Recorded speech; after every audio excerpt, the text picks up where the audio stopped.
इस वीडियो में हम सुभाष चंद्र बोस जी के बारे में देखेंगे। तो चलिए शुरू करते हैं।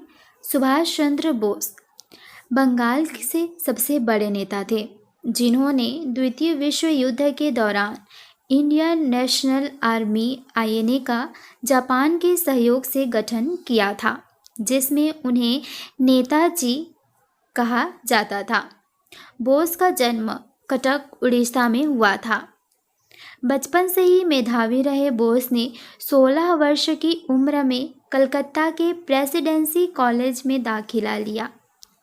यहाँ से उन्होंने एक नस्लवादी अंग्रेजी शिक्षक के खिलाफ छात्रों के साथ विरोध करके अपने क्रांतिकारी जीवन की शुरुआत की। परिणाम स्वरूप बोस को इस कॉलेज से निलंबित कर दिया गया।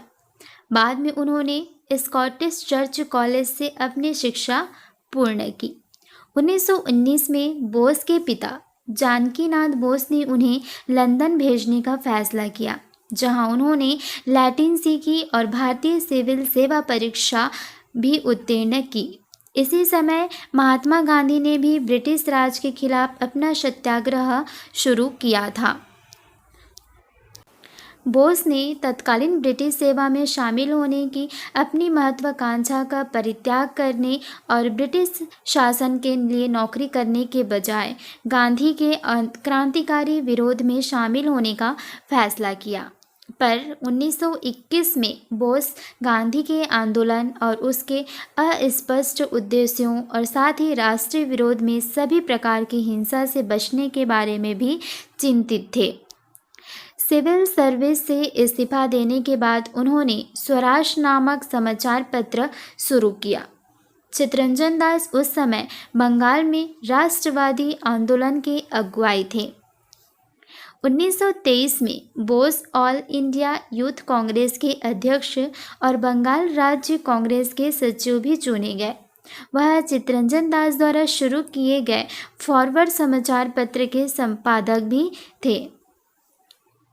बोस कोलकाता लौट आए और उन्होंने 1921 में प्रिंस ऑफ वेल्स के खिलाफ एक छात्र बहिष्कार का आयोजन किया। यहाँ उन्होंने बंगाल के महान राष्ट्र संकटकर्ता देशबंधु चित्तरंजन दास के साथ काम किया, जो बोस के राजनीतिक गुरु भी बने। तो बोस के राजनीतिक गुरु कौन थे? चित्तरंजन दास। चित्तरंजन दास को देशबंधु कह के बुलाया जाता था। सुभाष चंद्र बोस जब कलकत्ता के मेयर चुने गए तो उन्होंने बोस को अपना मुख्य कार्यकारी अधिकारी बनाया और दोनों ने मिलकर कलकत्ता की झुग्गी बस्तियों को साफ करने का काम शुरू किया। बोस पर आतंकवादियों को सहायता देने का आरोप लगाते हुए उन्हें मांडले जेल भेज दिया गया। 1927 में वह लोकप्रिय नायक बनकर कलकत्ता वापस लौटे और बंगाल के प्रांतीय कांग्रेस कमेटी की अध्यक्षता के लिए निर्वाचित हुए।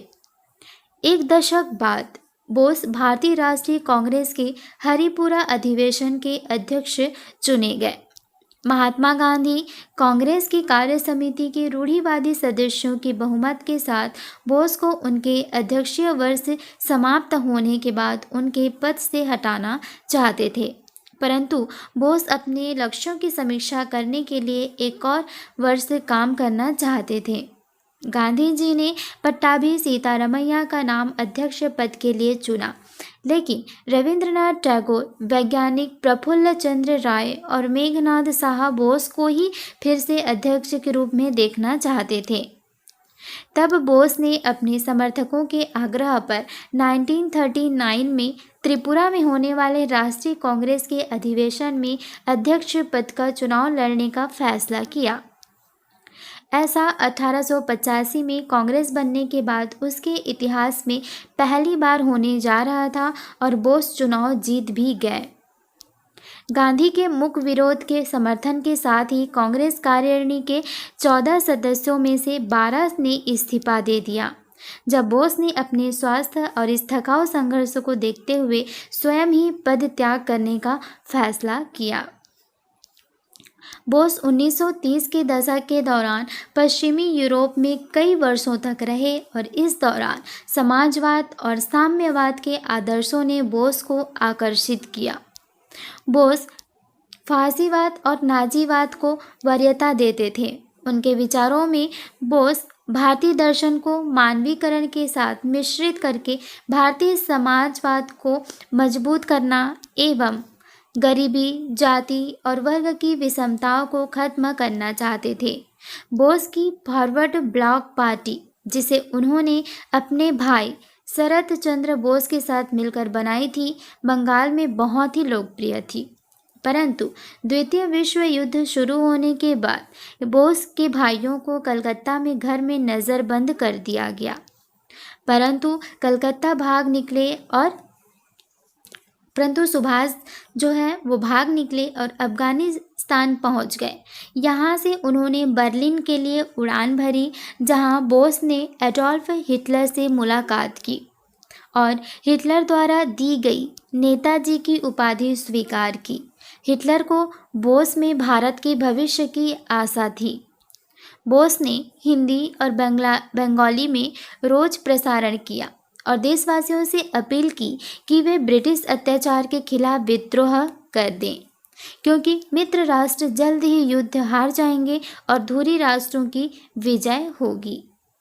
जब सिंगापुर पर जापान ने 1942 में कब्जा कर लिया, तब लगभग 60,000 भारतीय सैनिकों ने बिना किसी विरोध के उनके सामने आत्मसमर्पण कर दिया।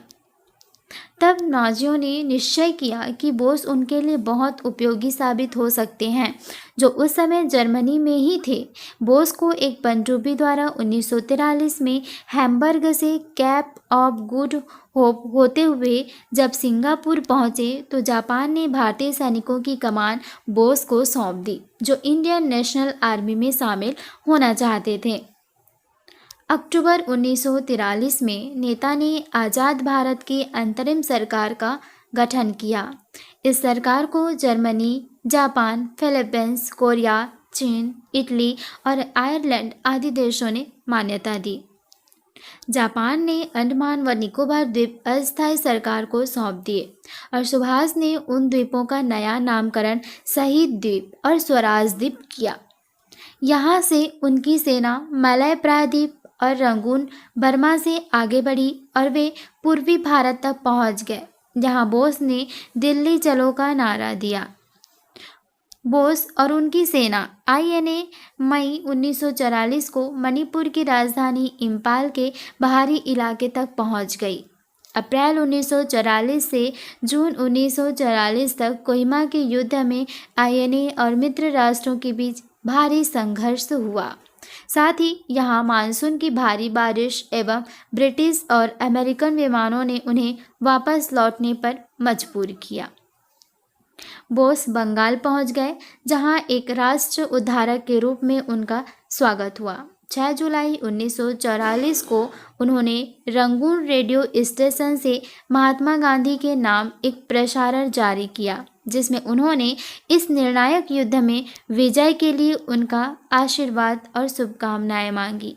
यहाँ से साइगोन लौटने के बजाय उन्होंने ताइवान के लिए उड़ान भरी, जहाँ मित्र राष्ट्रों की सेना ने 1945 INA को हराकर बर्मा और मलाया पर पुनः कब्जा कर लिया। इधर बोस का विमान दुर्घटनाग्रस्त हो गया और ताइवान के एक अस्पताल में उनका निधन हो गया। उनके शरीर के अवशेषों को जापान ले जाया गया। नेताजी की मृत्यु को लेकर आज भी विवाद है और भारत सरकार ने उनकी मृत्यु से संबंधित दस्तावेज अब तक सार्वजनिक नहीं किए हैं। नेताजी की मृत्यु की वजह का पता लगाने के लिए देश के पहले प्रधानमंत्री पंडित जवाहरलाल नेहरू ने अप्रैल 1956 में शहनवाज खान की अगुवाई में एक जांच समिति शहनवाज समिति का गठन किया। 1970 में न्यायमूर्ति GD खोसला के नेतृत्व में खोसला आयोग का गठन किया गया। 1999 में एक तीसरा आयोग मुखर्जी आयोग भी गठित किया गया। इन सभी आयोगों की रिपोर्ट तत्कालीन सरकारों ने खारिज कर दी थी।